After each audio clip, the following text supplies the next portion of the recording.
Lo que estás a punto de escuchar, así como todas las declaraciones policiales de este video, nunca antes se había publicado. Es por eso que este es el primer y único documental que existe sobre el caso del crimen de Lori Pollan, también conocida como la niña en el pozo. ¿El auto tiene algo que sea igual al vehículo al que se subió Lori? ¿La cosa negra? ¿A qué te refieres? No sé, pero era algo feo. Él le quitó el pantalón delante de todos. Necesito que te concentres en el auto. ¿Podría ser este el auto que se llevó a Lori? Ese es el auto que se la llevó. ¿Estás segura? Sí, Brenda, es muy importante que estés segura. ¿Es el mismo auto que se llevó a Lori? sí, estoy segura. A Lori Pollan, de 3 años, alguien la secuestró a plena luz del día, abusó de ella y la dio por muerta. Al no tener ninguna pista, la policía tuvo que acudir a los niños y a sus padres para recabar cualquier información que pudiera ayudar a atrapar al secuestrador, y así traer a Lori de vuelta a casa. Solo te suplico que la traigas de vuelta y no la lastimes, por favor. Atrapada a 3 metros bajo tierra, la niña tuvo que valerse por sí misma, pero su resiliencia desafió todas las expectativas, demostrando que incluso siendo tan pequeña, ya era una verdadera sobreviviente. Solo sé cómo sobrevivir. Así que simplemente seguiré sobreviviendo.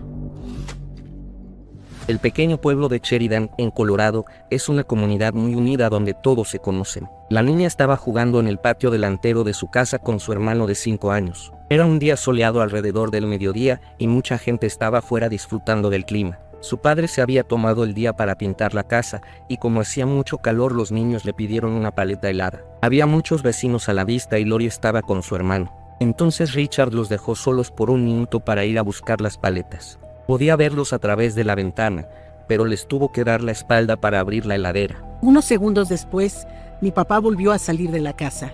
Miró a mi hermano, miró el bordillo y notó que mi pantalón estaba tirado en la vereda. Aterrado por la situación, comenzó a buscar en su propiedad y fue a pedirles ayuda a sus vecinos. Algunos informaron que vieron un automóvil que se detuvo brevemente frente a la casa, pero nadie había notado nada sospechoso sobre el paradero de Lori. Desesperado, Richard no perdió más tiempo y llamó a la policía. Policía, ¿cuál es su emergencia? Toda la comunidad se puso a buscar a Lori inmediatamente. La policía inició una búsqueda masiva, yendo de puerta en puerta e interrogando a quienes hubieran visto algo. La noticia se extendió rápidamente y la ciudad se unió para ayudar a encontrarla. Se colocaron volantes por toda la ciudad y muchos voluntarios se unieron a los equipos de búsqueda. La familia estaba devastada y Diane, la madre de Lori, le hizo una emotiva súplica al secuestrador para que le devuelva a su hija sana y salva. La madre de Lori Pollan hizo una súplica desesperada. Solo te suplico que la traigas de vuelta. Fue el típico secuestro. Antes de las alertas Amber y antes de las redes sociales, el gobierno casi no tomaba medidas de prevención con respecto al secuestro y el abuso infantil en 1983. En ese momento, era un delito más grave causarle daño a un animal que a un niño.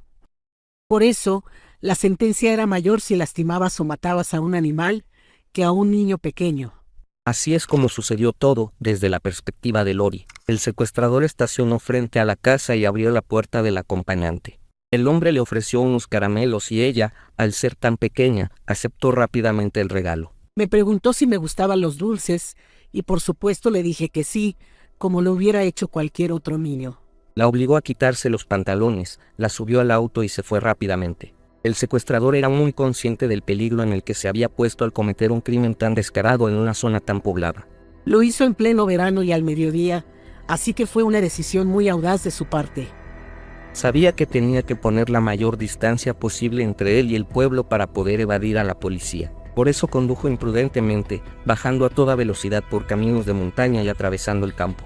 Me llevó a las montañas de Colorado, a unos 32 kilómetros al oeste de Denver. Y luego me llevó hasta la salida de Chief Hosa por la autopista 70.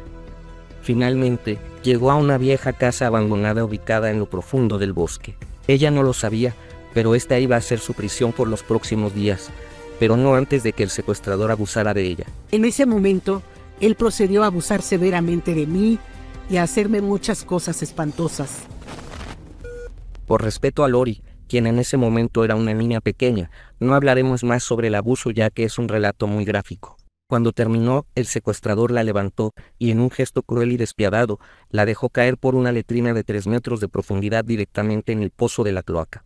Ella no podía ver nada, pero sentía que algo andaba mal con su pie después de estrellarse contra el fondo.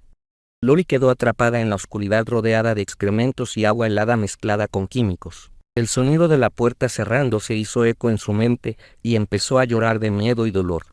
La había abandonado para que muriera bajo tierra. Lori fue secuestrada mientras jugaba en el patio delantero de su casa. Al no contar con internet, los padres recurrieron a los medios de comunicación para tratar de localizar a su hija. El primer día, tanto Diane como Richard aparecieron en la televisión. Compartieron su historia expresando su dolor y suplicando que quien tuviera información les avisara. Por suerte muchos vecinos se comunicaron con la policía. Paul Weaver fue uno de los testigos presenciales y recordó detalles cruciales sobre el automóvil involucrado en el secuestro de Lori. Yo vi un Datsun Sedan naranja con letras negras y tiras en la parte inferior. Estaba estacionado en doble fila frente a mi casa. Y unos 2 minutos después, salí de mi casa y los niños vinieron a decirme que Lori estaba en ese auto. Mientras se alejaba, noté la primera parte del número de placa. Las letras eran ADB, seguidas de 3 números. Ese mismo día, otro testigo llamado Michael Fisher también presentó información importante para el caso. Sus hijos habían tenido un encuentro preocupante con un hombre sospechoso la semana anterior. Mis hijos volvieron de la escuela y nos dijeron que un hombre los había seguido. Les dijo que les daría caramelos si se quitaban los pantalones. Así que fui a la escuela y vi a un hombre con el pelo hasta los hombros y barba. Me bajé del auto y lo llamé, pero salió corriendo hacia Bear Creek. Lo seguí, pero se me escapó después de un rato. Medía alrededor de 1,70 m, pesaba unos 70 kilos y tenía el cabello sucio. Con la descripción del auto y los detalles sobre la apariencia física del secuestrador, la policía tenía buena información para encontrar al culpable. Había esperanzas de que Lori estuviera viva, pero no había datos sobre su paradero. No tenían ninguna información sobre su ubicación ni nada que pudiera llevarlos allí. Lo que sucedió el 22 de agosto de 1983 paralizó por completo a toda la comunidad de Colorado. Dentro del pozo, Lori sabía que algo andaba mal con el agua. En la oscuridad total, solo podía confiar en su sentido del tacto y del olfato para orientarse, pero alcanzaron para que ella entendiera que debía mantenerse lo más lejos posible del lodo. Había una especie de montículo de madera y escombros sobre el agua turbia, así que se aferró a él, lo aplanó con los brazos y se sentó allí. En ese momento, Lori recordó a su mamá por un segundo. Yo acababa de cumplir 3 años y había dejado de usar pañales hacía poco y tenía que ir al baño, pero me preocupaba defraudar a mi mamá. Las preocupaciones de Lori pueden parecer triviales ahora, pero ella no sabía que encima de su cabeza se habían acumulado años de metano, gas y sulfuro de hidrógeno sin tratar en la capa superior del pozo. Si se hubiera puesto de pie aunque sea un minuto, se hubiera desmayado y se hubiera ahogado al caerse en el agua. Y lo mismo sucedía con el lodo, ya que corría el riesgo de sufrir una infección grave si sus piernas heridas entraban en contacto con él. Pero aunque Lori lo hubiera sabido, el montículo era pequeño. No había forma de que pudiera colocar todo el cuerpo allí, por lo que dejó que sus piernas colgaran y que los dedos de los pies a veces tocaran la superficie del agua. Me dejó en ese pozo para que me muriera de hambre. Quería que me muriera. Al otro día la policía todavía no sabía nada sobre Lori, pero estaban cerca de encontrar al culpable. Investigadores del FBI se unieron a la policía local y comenzaron a ir de puerta en puerta por todo Denver. Necesitaban encontrar más información sobre los misteriosos números que faltaban en la placa del auto, y contra todo pronóstico, lo lograron cuando se toparon con Juanita Zappa, una abuela que vivía en un pueblo adyacente. Acabo de ver el reportaje en la televisión y reconocí el auto. Él estaba estacionado frente a la casa de mi hija, en la calle Spotwood en Denver. El conductor estaba molestando a mi nieta mientras ella jugaba afuera, a plena luz del día. Mi yerno anotó el número de placa, y yo hice la denuncia a la policía de Littleton hace un mes. Y tengo anotado el número de placa del auto aquí, por si le sirve. Es B627. Y encontraron una coincidencia. Después de buscar la placa, la relacionaron con Robert Paul Tiret. Era un jardinero de un club de golf sin antecedentes penales. Trataron de encontrarlo, pero no estaba en su casa y la policía no tenía tiempo que perder. Así que fueron a buscar al familiar más cercano que encontraron, su madre. Mi hijo es un buen hombre ahora, pero cuando era adolescente tuvo algunos problemas. Una vez la policía investigó una acusación de que él había tocado inapropiadamente a un niño, pero no se probó nada. También encontré ropa interior de mujer en su habitación hace unos años, pero dijo que era una broma. Creo que este tipo de comportamiento es algo muy común entre los adolescentes, pero eso no lo conecta con la niña desaparecida. La policía no dejó pasar esa declaración, sino que fue directamente a los hechos. Robert y su auto estuvieron implicados en 3 incidentes distintos, y en todos les ofreció dulces a los niños y les pidió que se quitaran los pantalones, incluida Lori Poland. Estas palabras resonaron con fuerza en la sala antes de que Betty Ann continuara con su declaración. Nunca vi ninguna señal de este tipo de comportamiento en él, pero tal vez tenga un problema mental. Estoy tratando de pensar en algo que pude haber hecho mal al criarlo y que podría haber causado esto. Algo sucedió cuando él era muy joven, pero no me acuerdo mucho. Tal vez le fallé de alguna manera, pero no me acuerdo. Pasado un tiempo, la mente joven de Lori estaba empezando a fallarle. No podía distinguir la noche del día ya que los minutos le parecían horas, y el dolor de sus piernas infectadas la mantenía despierta en todo momento. Los químicos que se encontraban en esta cloaca llegaron hasta mi pelvis. Tenía las piernas negras hasta la parte superior del muslo. Pero por mucho que este lugar le haya parecido opresivo, también fue su salvación. El frío penetrante del pozo no era nada comparado con las temperaturas nocturnas en las montañas de Colorado. Si la hubiera dejado en el bosque, no hubiera durado más de una noche desnuda en el frío. Pero en el pozo, logró sobrevivir 4 días seguidos sin comida ni agua. Me estaba muriendo de hambre. Eso es realmente una tortura. Ella no veía, pero tenía las piernas casi negras por la infección, y se le estaba acabando el tiempo. Con solo unas pocas horas de vida, Lori trató de recordar a su madre, pero su memoria ya estaba borrosa. No estaba segura de cuánto tiempo hacía que estaba atrapada en ese pozo. Y de repente, recordó claramente el rostro de su madre, que la felicitaba por algo que había hecho hacía tan solo unos pocos días. Pero los recuerdos se esfumaron de su mente casi tan rápido como entraron. Ahora todo lo que podía oír era el eco de sus propios gritos, amplificados por el zumbido de la fiebre y nada más. No escuchó la puerta de arriba que se abría de golpe, y tampoco el grito de la pareja asustada que la encontró de casualidad en el fondo del pozo. Estaba llorando. Lloraba por mi mamá cuando pasó cerca una pareja. Cynthia y Steven Gowling eran observadores de aves y se dirigían a la montaña para hacer una excursión. En el camino, Cynthia dijo que necesitaba ir al baño. Su esposo dobló hacia Beaverhook Trailhead porque recordó las instalaciones para campistas del lugar.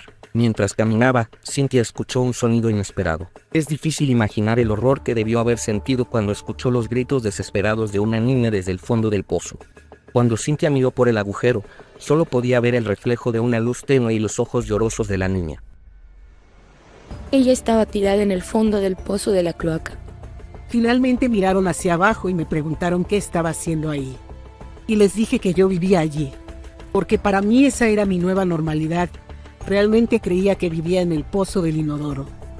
Entonces llamaron a Steven Baker, un bombero voluntario. Este ingresó al pozo, encontró a la niña y comprobó su estado físico. Lori estaba consciente, a pesar de haber estado en el pozo durante varios días sin comida ni agua, pero sus piernas estaban en muy mal estado. Steven la levantó suavemente del montículo y la aseguró en su arnés. Apenas la sacaron del pozo, la enviaron al hospital. Diane, la mamá de Lori, siguió a la ambulancia extasiada. Una vez allí, la situación era nefasta, ya que su estado mental fue de mal en peor. Su mente quedó en un estado disociativo, sufría pesadillas inducidas por el insomnio y todos le causaban terror, incluso sus propios padres. Las imágenes captan el terror y el alivio que solo sus padres podrían sentir. Lori, nunca más te va a volver a pasar algo así. Te lo juro por Dios. Pero ahora, los médicos tenían una decisión muy difícil por delante. Su corazón, pulmones y cerebro estaban fallando, y los dedos de las manos y sus pies estaban totalmente negros. La infección se estaba extendiendo rápidamente y la amputación parecía ser la única forma de salvar su vida. Pero en el transcurso de unos pocos días, la condición de la niña mejoró drásticamente, y milagrosamente pudo conservar ambas piernas. Cuando mejoró su salud, Lori finalmente se reunió con sus padres, mientras Diane lloraba de alegría. Habían pasado 4 largos y angustiosos días desde que le habían quitado a su hija, pero contra todo pronóstico, finalmente estaban juntas. Lori, nadie te volverá a hacer daño jamás. Recuperamos a nuestra niña. Sin embargo, su calvario estaba lejos de terminar. Después de que la policía encontrara a Robert Paul Tibet, recurrieron a Lori en busca de información. Se le pidió que hiciera una declaración detallada sobre eventos que su mente ya había comenzado a reprimir. El doctor Richard Krugman era el pediatra de Lori en ese momento y grabó un video de la entrevista. Como debes imaginar, esto no solo fue traumático sino también muy exigente para una niña tan pequeña. Luego se le encomendó la tarea de identificar a su atacante entre una fila de personas. Lori lo identificó sin dudar en ningún momento.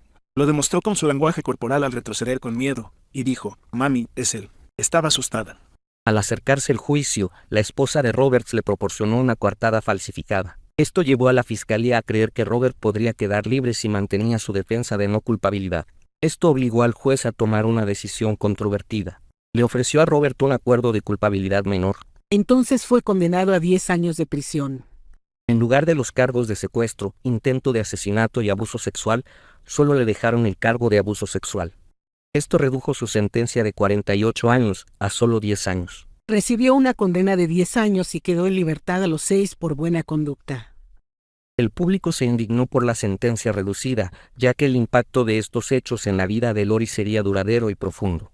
Ella sufrió una gran variedad de problemas psicológicos y emocionales, como depresión, ansiedad y estrés postraumático. También luchó con problemas de confianza y de autoestima mientras crecía.